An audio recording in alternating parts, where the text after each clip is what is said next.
아저씨, 저랑 모텔 가실래요? 저 진짜 처음인데 깨끗해요. 19살의 겨울. 제가 세상에 던진 마지막 비명이었습니다. 엄마가 죽고 아빠가 불륜녀와 도망친 뒤 제 손에 남은 건 단돈 5천 원뿐이었으니까요. 하지만 그날 제 손을 잡아준 남자는 저를 호텔이 아닌 집으로 데려갔습니다. 제 인생을 송두리째 바꿔놓은 그날의 기적 같은 이야기. 지금 시작합니다. 제 인생이 지옥으로 변한 건 고등학교 3학년. 수능을 고작 몇 달 앞둔 가을이었습니다. 평생 다정했던 엄마가 암투병 끝에 세상을 떠나셨습니다. 엄마의 창백한 손을 잡고 울던 그날, 제 곁에는 아빠가 없었습니다. 아빠는 엄마가 고통 속에서 신음할 때 이미 다른 여자와 살림을 차리고 있었거든요. 장례식이 끝나고 집으로 돌아온 날, 아빠는 슬퍼하는 기색도 없이 짐을 쌌습니다. 지수야, 내 말 잘 들어라. 고등학교 졸업할 때까지 이 집 월세랑 학비는 내주마. 하지만 그게 끝이다. 그 이후론 내 인생 내가 알아서 살아. 나도 이제 좀 숨쉬고 살아야겠다. 그것은 부모 자식 관계의 강제 종료 선언이었습니다. 아빠는 그 길로 짐을 들고 나갔습니다. 엄마가 아끼던 금목걸이, 예물 반지, 심지어 제가 대학 등록금으로 쓰려고 모아둔 돼지저 금통까지 털어서 말이죠. 나중에 알고 보니 그 불륜녀는 남의 집 유부녀였고 아빠는 그 집에 줄 위자료를 마련하느라 우리 집안의 모든 돈 되는 물건을 훔쳐 달아난 것이었습니다. 한때 온기로 가득했던 우리 집은 이제 차가운 콘크리트 덩어리가 되었습니다.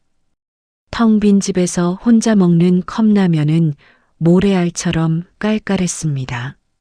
수능 공부요? 책을 펼치면 글자가 눈물에 번져 보이지 않았습니다. 학교에 가면 선생님들은 지수야, 너 요새 왜 그러니? 대학 안 갈 거야? 라고 물었지만 저는 대답할 힘조차 없었습니다. 친구들 사이에서는 이미 지순의 아빠가 바람나서 도망갔대라는 소문이 파다하게 퍼져 있었습니다. 동정과 멸시가 섞인 시선들을 견디는 건 고문과도 같았습니다. 아빠는 약속대로 월세는 냈지만 식비나 생활비는 단 한 푼도 보내주지 않았습니다. 편의점 알바를 하며 몇 시간을 서 있어도 손에 쥐는 건 푼돈이었습니다.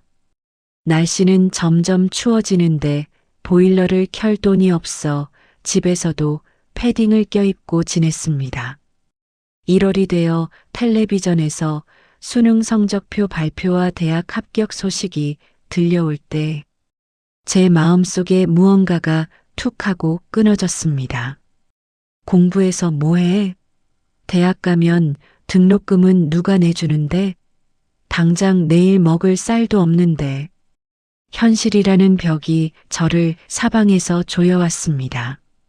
저는 결국 무작정 집을 뛰쳐나왔습니다. 엄마와의 행복했던 기억이 서린 그 집이 이제는 소름 끼치게 증오스러웠거든요. 수중에 있는 돈은 고작 몇만 원. 저는 가출 청소년으로 신고될까봐 낮에는 도서관이나 지하철역을 돌아다니고 밤에는 24시간 패스트푸드점 구석에서 고개를 쳐박고 잤습니다. 그리고 PC방에서 밤을 지새우기도 했죠. 며칠을 굶자 눈앞이 핑 돌았습니다. 길가에 버려진 붕어빵 봉투를 보고 침을 삼키는 제 모습이 너무나 비참해서 죽고 싶었습니다. 이대로 길거리에서 굶어 죽느니 차라리 제 머릿속에 최악의 생각이 스쳤습니다. 19살. 세상 물정 모르는 아이가 돈을 벌 수 있는 가장 빠르고 무서운 방법. 저는 떨리는 몸을 이끌고 유흥가 근처 모텔 골목으로 향했습니다. 그날은 유난히도 추웠습니다. 칼바람이 옷깃을 파고들었지만 저는 도망칠 곳이 없었습니다. 모텔 입구에서 서성거리며 인상이 좋아 보이는 사람을 찾았습니다. 심장이 입 밖으로 튀어나올 것 같았습니다. 들키면 어쩌지? 경찰이 오면? 아니, 무서운 사람한테 걸리면? 온갖 공포가 밀려왔지만 뱃속에서 들리는 꼬르륵 소리가 공포보다 더 컸습니다. 그때 30대 중반쯤 되어 보이는 한 남자가 제 앞을 지나갔습니다. 깔끔한 코트 차림에 인상이 선해 보였습니다. 저는 마지막 용기를 쥐어짜 그를 불러 세웠습니다. 저기요, 아저씨. 목소리가 벌벌 떨렸습니다. 준비했던 저랑 모텔 가실래요? 라는 말은 입 밖으로 나오지 않았습니다. 남자는 멈춰서서 저를 빤히 바라보았습니다. 그의 눈빛이 제 머리끝부터 발끝까지 훑고 지나가는 게 느껴졌습니다. 아, 이 사람이 나를 어떻게 생각할까? 경찰일까? 저는 무서워져서 뒷걸음질 쳤습니다. 남자는 미간을 찌푸리며 팔짱을 끼더니 깊은 한숨을 내쉬었습니다. 학생, 여기서 뭐 하는 거야? 집 나왔어? 그의 목소리는 낮고 엄했습니다. 저는 겁에 질려 대답도 못하고 고개만 숙였습니다. 남자는 다시 한번 한숨을 쉬더니 말했습니다. 신고 안 할 테니까 진정해. 너 지금 눈빛이 제정신이 아니야. 배고프지? 저는 그 말에 눈물이 왈칵 쏟아질 뻔했습니다. 남자는 일단 따라와 바라며 앞장서 걸었습니다. 저는 이 사람을 따라가면 어떻게 되는 걸까 싶으면서도 당장 쓰러질 것 같은 허기에 홀린 듯 그의 뒤를 쫓았습니다. 그가 데려간 곳은 호텔이 아니라 번화가 뒤편에 있는 아주 크고 깨끗한 아파트였습니다. 엘리베이터를 타고 올라가는 내내 저는 온몸을 사시나무 떨듯 떨었습니다. 혹시 이 사람, 이상한 사람은 아니겠지? 하지만 현관문을 열었을 때 제 예상은 완전히 빗나갔습니다. 여보, 나왔어. 손님 데려왔어. 남자의 외침에 안쪽에서 한 여성이 달려나왔습니다. 남자의 아내인 혜진 씨였습니다. 그녀는 제 행색을 보고 몹시 놀란 표정이었지만 이내 눈빛이 부드럽게 변했습니다. 어머 세상에, 애가 왜 이렇게 떨고 있어? 여보, 일단 안으로 들여요. 저는 얼떨결에 그들의 거실로 들어갔습니다. 집안은 온기로 가득했고 은은한 라벤더 향기가 났습니다. 제가 어릴 적 엄마와 살던 집처럼 따뜻한 냄새였습니다. 혜진 씨는 제게 수건과 갈아입을 옷을 주며 먼저 씻고 나오라고 했습니다. 따뜻한 물이 제 몸에 닿는 순간 지난 몇 주간의 추위와 공포가 씻겨 내려가는 것 같았습니다. 욕실 안에서 저는 소리 죽여 엉엉 울었습니다. 밖으로 나오자 식탁에는 김이 모락모락 나는 된장찌개와 갓 지은 밥, 정갈한 밑반찬들이 차려져 있었습니다. 부부는 제게 아무것도 묻지 않았습니다. 배고팠지? 천천히 많이 먹어. 이거 우리 엄마가 보내주신 김치인데 아주 맛있어. 혜진 씨는 제 밥그릇에 계란말이를 올려주며 다정하게 웃었습니다. 며칠 만에 먹는 제대로 된 밥상인지 저는 눈물을 흘리며 밥 한 그릇을 뚝딱 비웠습니다. 식사를 마친 뒤 따뜻한 차를 마시며 저는 제 이야기를 털어놓았습니다. 엄마의 죽음, 아빠의 배신, 그리고 제가 하려 했던 어리석은 짓까지. 이야기를 마친 제 고개는 땅에 닿을 듯 숙여졌습니다. 제 이야기를 묵묵히 듣고 있던 혜진 씨는 자리에서 일어나 저를 꼭 안아주었습니다. 지수야, 얼마나 힘들었니? 그 어린 나이에 혼자서 얼마나 외로웠어. 내 잘못이 아니야. 절대 내 잘못이 아니야. 그녀의 품에서는 엄마 냄새가 났습니다. 저는 그녀의 품에 안겨 어린아이처럼 소리내어 울었습니다. 평생 울 울음을 그날 다 쏟아낸 것 같았습니다. 남편 민호 씨도 굵은 목소리로 말했습니다. 지수야, 내 몸은 세상 무엇보다 소중한 거야. 다시는 그런 생각하지 마라. 여기서 며칠 지내면서 앞으로 어떻게 할지 같이 고민해 보자. 부부는 저를 손님이 아니라 마치 친동생처럼 대해 주었습니다. 혜진 씨는 제가 입을 깨끗한 옷을 사다 주었고, 민호 씨는 제 진로 상담을 해 주었습니다. 저는 그들의 호의가 너무 감사하면서도 미안해서 새벽같이 일어나 집안 청소를 하고 설거지를 도왔습니다. 혜진 씨는 지수야, 쉬어도 되라며 말렸지만 저는 무엇이라도 해야 마음이 편했습니다. 민호 씨는 제게 현실적인 조언을 해주었습니다. 지수야, 과거는 바꿀 수 없지만 미래는 내가 만들 수 있어. 일단 학교 졸업장부터 받자. 그리고 아빠한테서 독립할 준비를 하는 거야.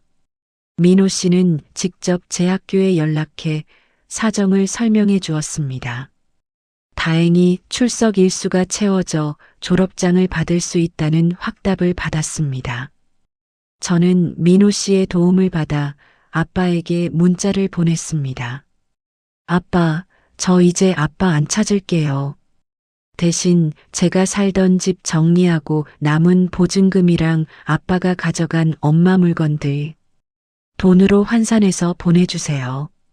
안 그러면 경찰에 신고하고 불륜 상대방 집에도 다 알릴 거예요. 강하게 나가라는 민호 씨의 조언 덕분이었습니다. 아빠는 며칠 뒤 겁을 먹었는지 꽤 큰 돈을 입금해 왔습니다. 아마도 자기 앞길에 방해가 될까봐 서둘러 입을 막으려 한 것이겠죠. 부부의 도움으로 저는 그들의 집 근처에 작은 원룸을 얻었습니다. 보증금이 조금 부족했지만 부부는 이건 우리가 빌려주는 거야. 나중에 지수가 성공하면 이자 쳐서 갚아라며 선뜻 돈을 내주었습니다. 저는 고등학교 졸업식을 마치자마자 취업 준비에 매진했습니다.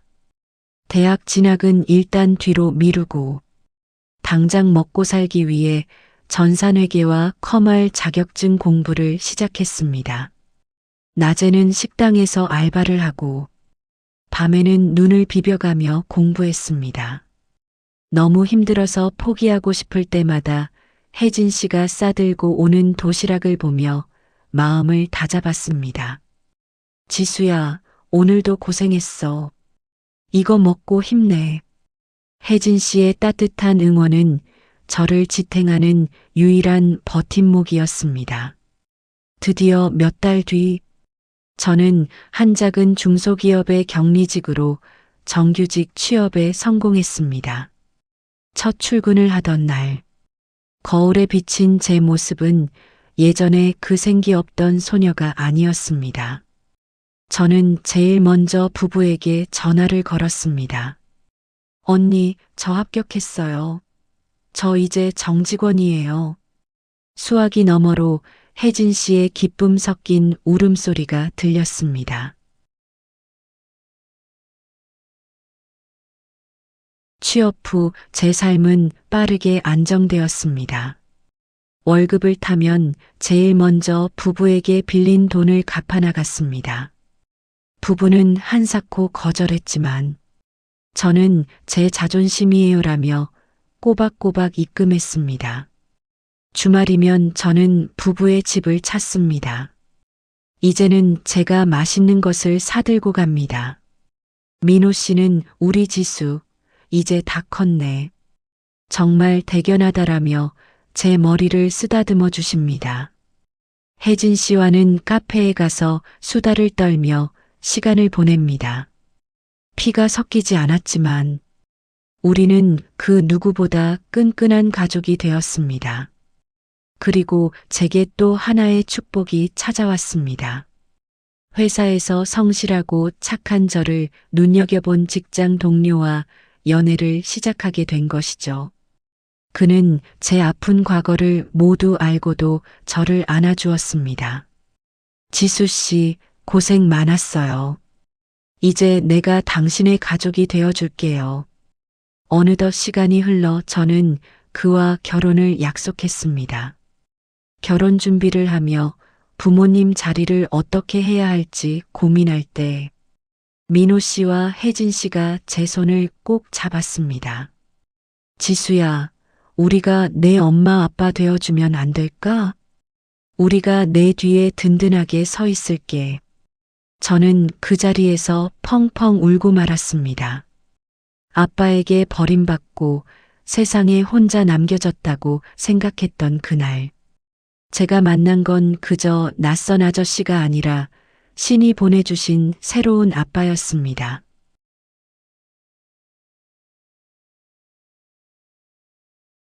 엄마, 하늘에서 보고 있지? 나 엄마 죽고 나서 정말 많이 힘들었어. 아빠가 나 버리고 도망갔을 때, 나 정말 세상이 끝난 줄 알았어. 그래서 나쁜 생각도 하고, 스스로를 버리려고까지 했어. 근데 엄마, 세상은 아직 살만하더라. 나를 구원해준 천사 같은 분들을 만났어. 그분들 덕분에 나 다시 웃을 수 있게 됐고, 이제는 나를 사랑해주는 멋진 사람과 가정도 꾸리려고 해.